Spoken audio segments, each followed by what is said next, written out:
everyone, Elizabeth here. The Last Laugh delivers stories that leave you speechless if you're here for it. Hit subscribe and let's go.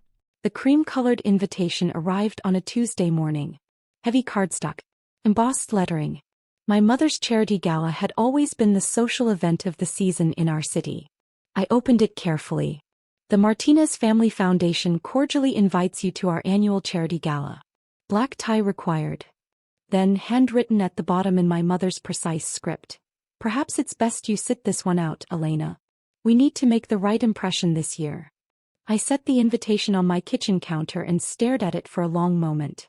My phone buzzed. My brother Carlos. Mom's hosting the state senator. His wife is on 3 hospital boards. Don't mess this up for her. I didn't respond. Another text arrived. My sister Isabella this time. The guest list is incredible this year. Everyone who matters in medicine and philanthropy. Mom said you'd understand why you can't come. I made coffee. Sat at my kitchen table. Looked out at the city skyline. This wasn't new. This was the pattern we'd established over 15 years. My mother hosted events. Important events. Events where she networked with powerful people, raised money for worthy causes, and positioned herself as a pillar of the community. And I stayed away. Because according to my family I didn't fit. I never had. I picked up my phone and typed a simple response to both Carlos and Isabella. Understood. Then I deleted the invitation from my calendar and went back to work. I had patients to see. Research to review. A hospital that needed me far more than a charity gala ever would. But I didn't know that in exactly 6 days, my mother's perfect evening would become the night everything changed. I became the family disappointment at 18. It wasn't intentional. It never is. My mother, Victoria Martinez, had built an empire of social influence in our city.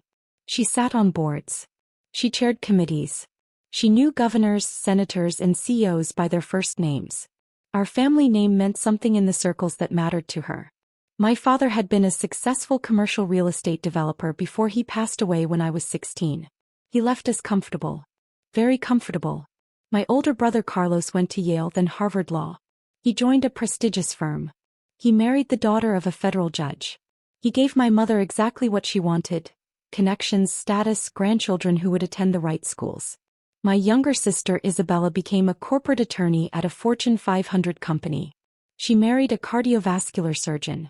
She hosted dinner parties where she served wine that cost more than most people's monthly rent. Then there was me. I wanted to be a doctor. Not the kind who had private practices in wealthy suburbs.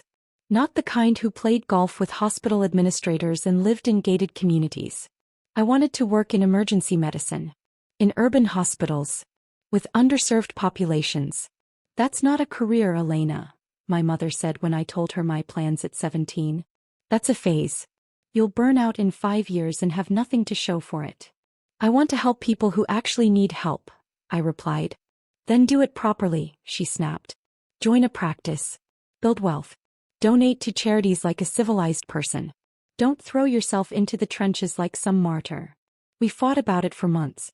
I applied to medical schools anyway. Got into several good programs. Chose the one at the state university because it had the best emergency medicine residency program and the lowest cost. My mother didn't speak to me for 2 weeks. You're embarrassing us, Isabella told me. Carlos went to Yale. You could get into better schools. Why are you settling? I'm not settling, I said quietly. I'm choosing. The fights continued through medical school. Through my residency. Through every career decision I made. I worked 80-hour weeks. I came home exhausted. I ate ramen because my student loans were crushing and I refused to ask my family for money. I knew exactly what strings would come attached. My mother tried a different approach. She introduced me to eligible men at her events. Lawyers. Investment bankers. Men who looked good in photographs and had the right last names. Dr. Richard Chin is interested in you, she said at one of her dinner parties during my 2nd year of residency. His family owns a private hospital chain. I'm not interested in Dr. Chin, I replied. Don't be difficult, Elena. You're 27. You need to think about your future. I am thinking about my future. That's why I'm not interested. She stopped inviting me to those dinners after that. The distance grew slowly, then all at once. I missed Carlos's promotion party because I was working a trauma shift. My mother sent a cold email. Your career choices continue to impact this family negatively. I couldn't attend Isabella's baby shower because I was covering for a colleague whose father had died. Isabella texted, "You're never there when it matters." I showed up to my mother's 60th birthday in scrubs because I came straight from a double shift. She pulled me aside. "You're making a statement, Elena. And it's not the one you think." "I'm not making a statement," I said tiredly. "I'm just trying to be here." "Then try harder," she replied. "Or don't come at all." So I stopped coming. To the dinner parties, the holiday celebrations, the family events where everyone compared achievements and I always came up short. I focused on my work instead. I became an attending physician in the emergency department at City General Hospital. Not the prestigious university hospital where my mother's friends served on the board.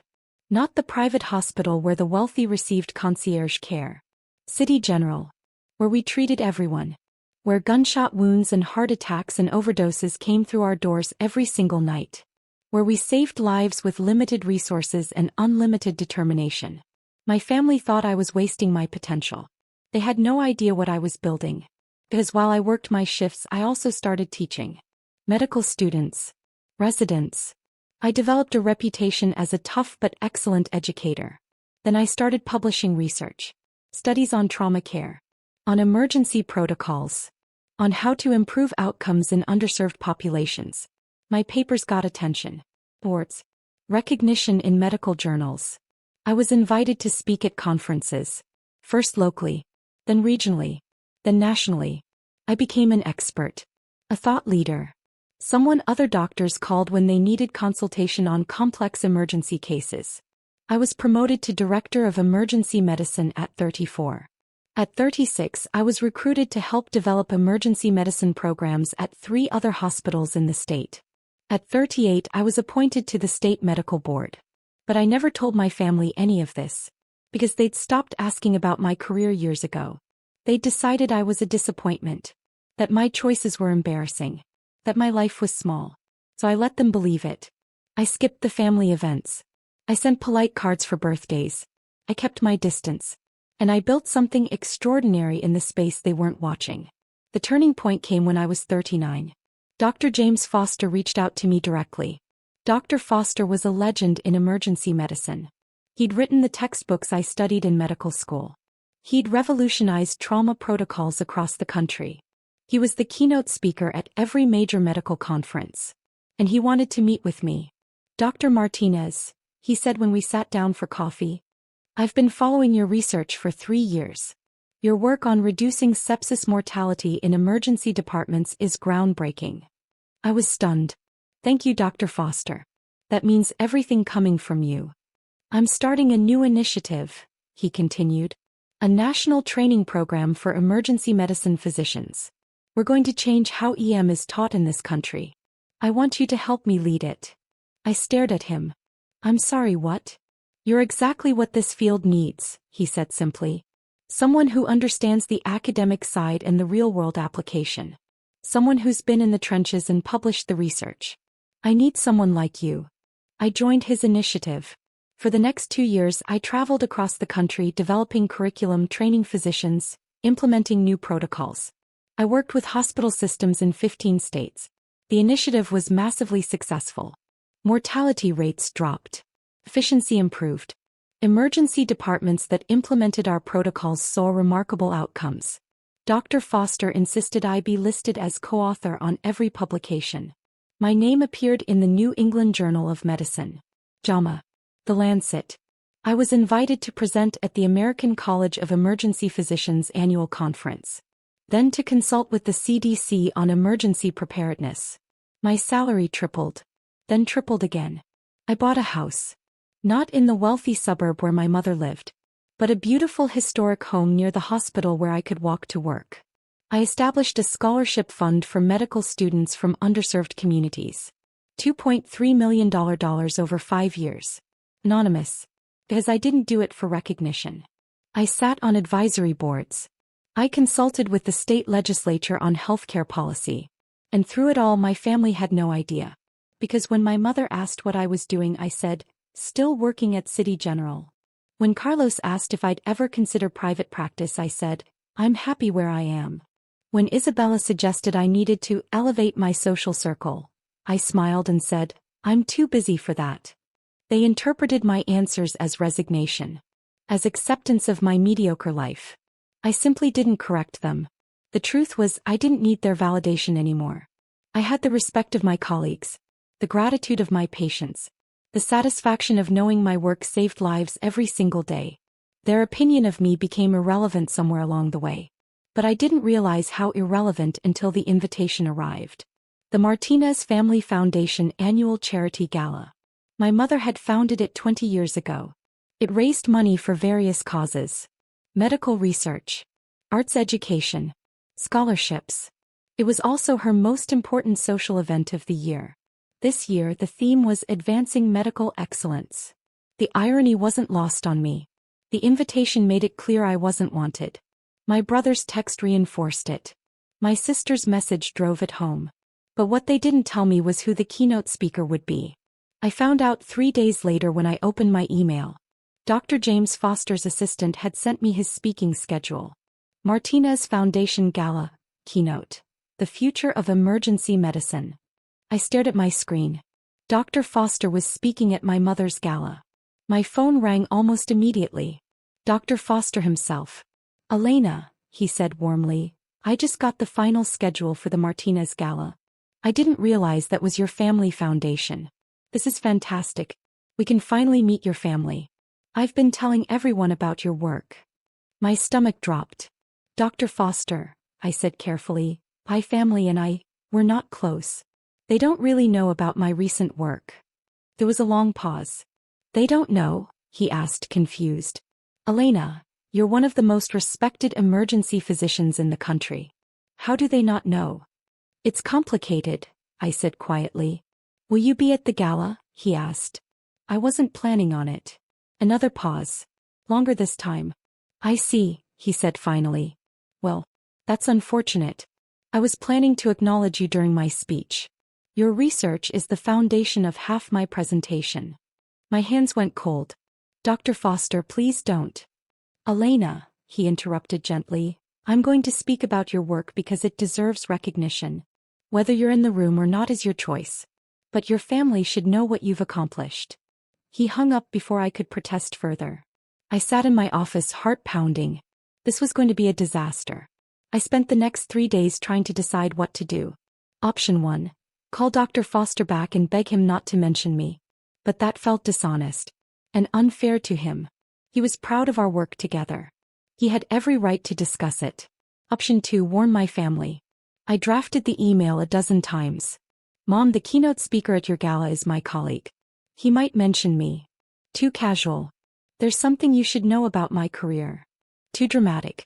I've been working with Dr. Foster for 2 years. Too defensive. I deleted every draft. Because the truth was, I didn't owe them a warning. They'd spent 15 years not asking about my career. Not caring about my achievements. Not wanting me at their events. Why should I manage their feelings now? Option 3. Attend the gala. I pulled the invitation out again. Stared at my mother's handwritten note. Perhaps it's best you sit this one out.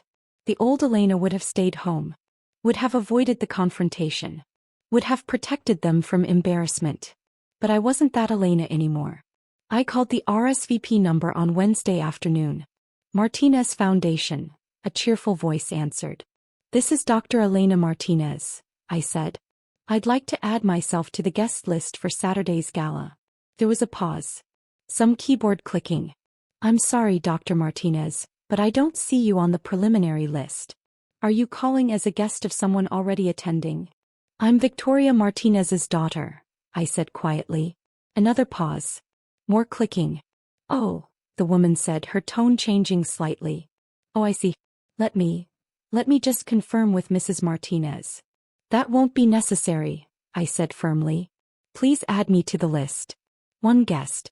I'll purchase my ticket now. The tickets are $500 per person, she said hesitantly. That's fine. I gave her my credit card information. Received the confirmation email immediately. Then I texted my mother. I've added myself to the gala guest list. See you Saturday. She called within 30 seconds.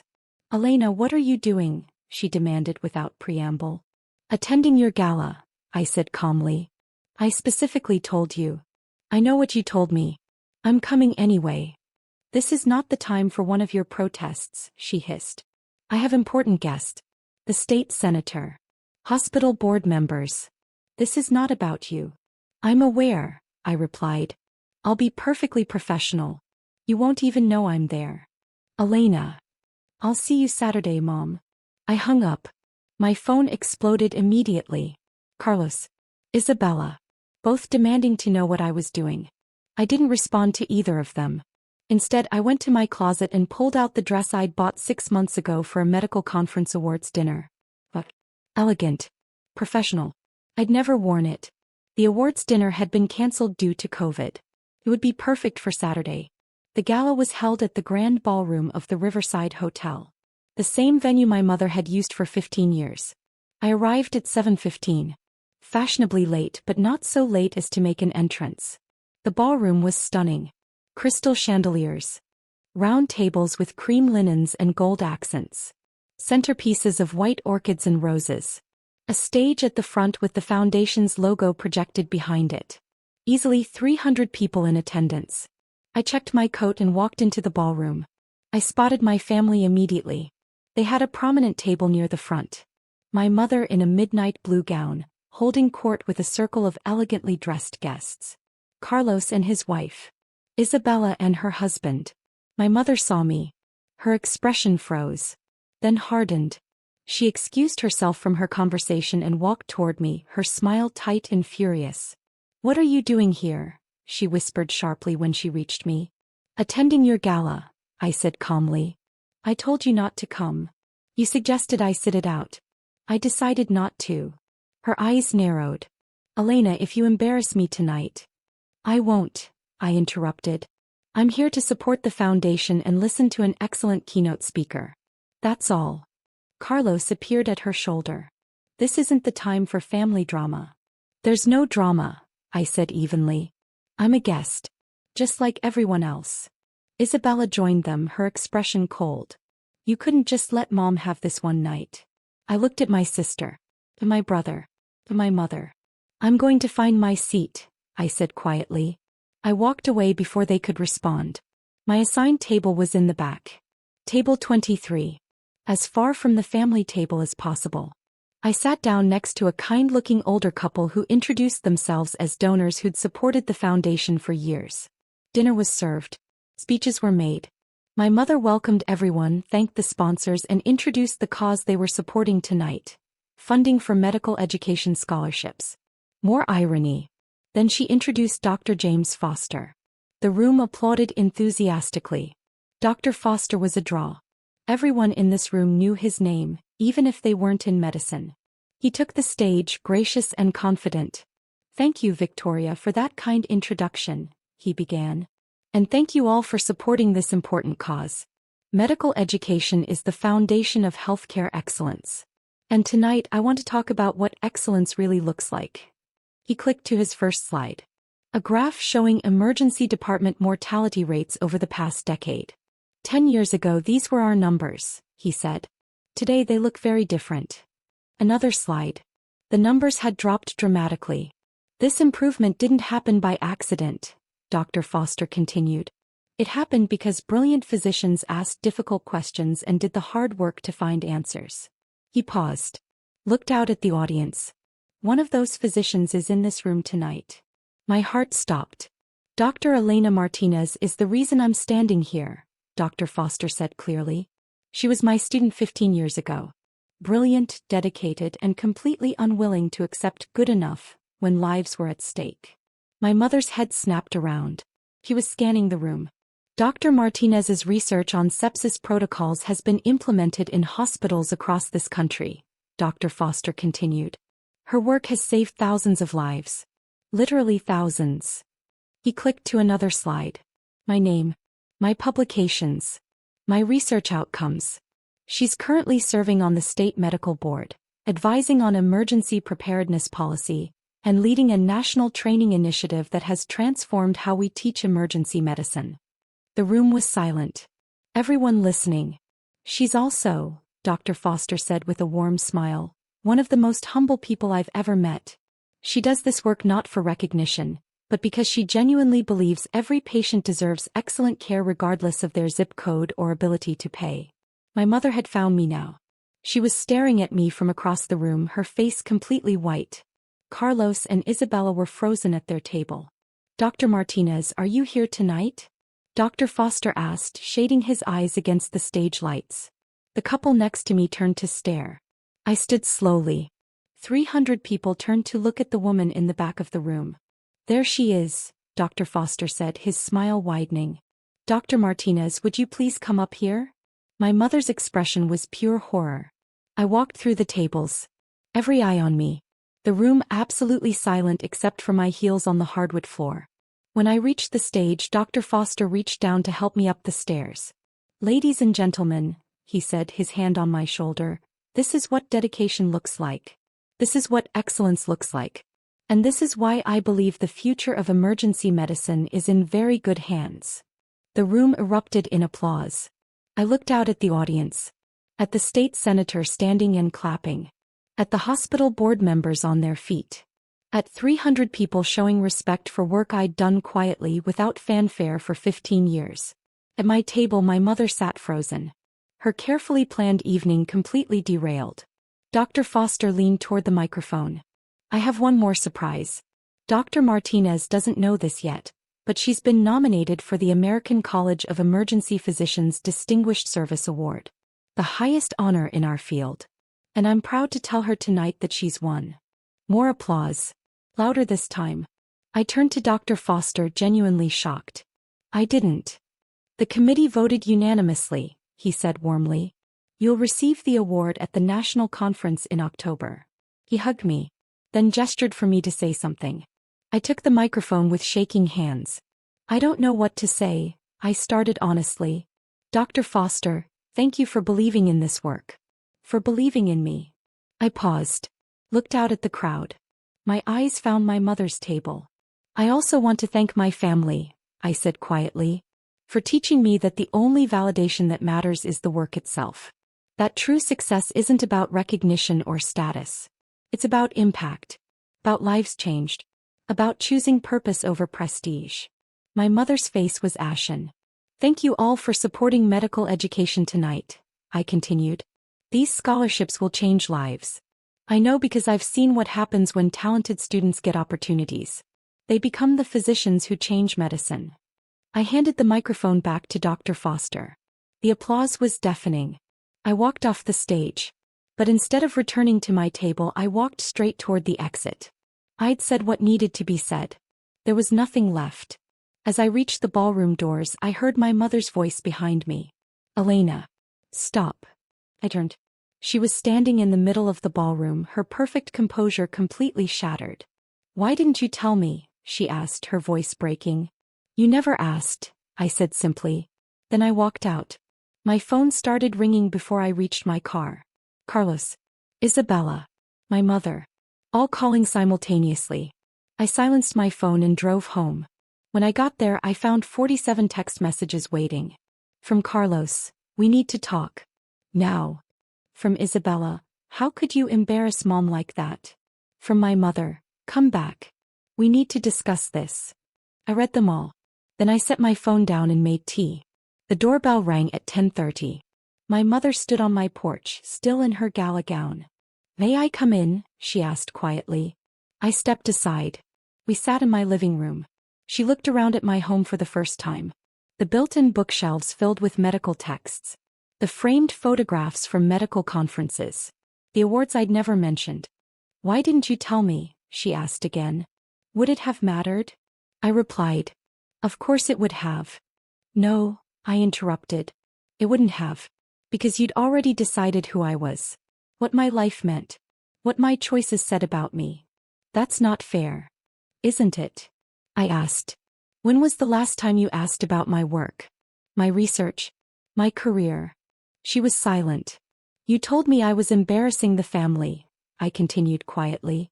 That my choices were a disappointment. That I was throwing my life away. I was worried about you. You were worried about yourself, I said. About what people thought. About how my choices reflected on you. Her eyes filled with tears. I'm your mother. I wanted better for you. I have better, I said simply. I have work that matters. Patients who need me. Colleagues who respect me. Research that saves lives. What exactly did you want that's better than that? She couldn't answer. The invitation said to sit this one out, I said. Like I've sat out every family event for years. But tonight I realized something. I don't need to sit anything out anymore. I've built exactly the life I wanted. And your opinion of it doesn't change its value. My mother stood, walked to the door, then turned back. I'm proud of you, she whispered. Tao you are, I replied. She left without another word. 3 months later, I received the Distinguished Service Award at the National Conference in Chicago. My mother wasn't there. Neither was Carlos or Isabella. But Dr. Foster was. And my colleagues. And the medical students I'd mentored. And the residents I'd trained. The people who mattered were there. I gave my acceptance speech about the importance of accessible healthcare. About serving underserved populations. About measuring success by impact, not income. The standing ovation lasted 4 minutes. Afterward, at the reception, my phone buzzed. A text from my mother. I watched the live stream. Your father would be proud. I stared at it for a long moment. Then I replied, thank you. It wasn't forgiveness. It wasn't reconciliation. But it was acknowledgement. And sometimes that's enough. I don't go to family events now. Not because I'm not invited, but because I choose not to. My mother sends emails occasionally. Updates about Carlos's partnership promotion. Isabella's second child. The foundation's fundraising totals. I respond politely, cordially. But I don't pretend we're close. Because some distances are necessary. Some separations are healthy. I built a life on my own terms. Without their approval. Without their validation. And that life is extraordinary. I'm currently working with the CDC on pandemic preparedness protocols. I've published 17 papers this year. I'm training the next generation of emergency physicians. Last month, I was appointed Chief of Emergency Medicine at City General Hospital. The press release went out. My mother sent flowers. The card read, congratulations. I should have believed in you sooner. I put the flowers in my office, where my patients can see them. Because this was never about my family seeing my success. It was about me building something that mattered. Something real. Something that changed lives. And I did that. Not despite their dismissal. Not to prove them wrong. But because it was always who I was meant to be. The girl they thought was a disappointment became the woman who saved thousands of lives. And the only person whose validation I ever needed was my own.